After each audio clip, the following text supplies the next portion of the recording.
To je on? Počkej, to jde nějak rychle, ne? Berem ho. Jo, to jde na mašině nebo na kole?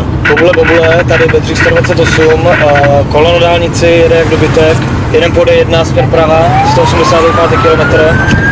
To jede tak rychle. Ty vole, to jde za autem v vzduchovém pytlu, ne? Ty vole, už to vypad, vole, to mám sundalo. Dáme na tu YouTube, to bude hit.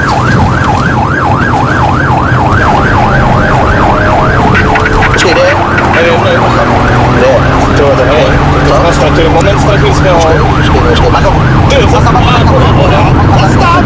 Baro, tady, vole, Macho, chci brzdit, vole, co dělám?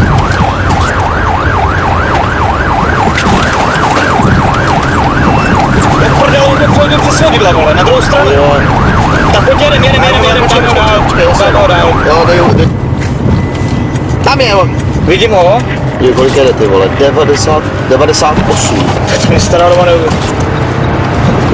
Zase máme, jde zpátky na Brno, drží se za dodávkou. Od 80 už vlastně na dálnici může, ne? A rozhodně ne na kole. Jako 102. Vole, hele, dodávka, brzdí, Paka, tamhle je zužený. Ano.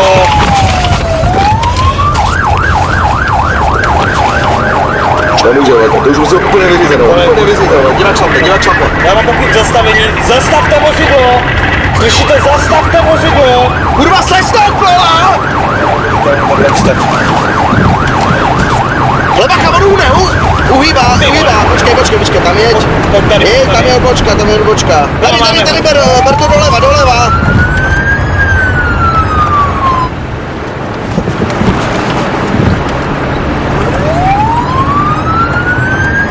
Bacha, zdrá! Aj v prdeli, vole. Nič.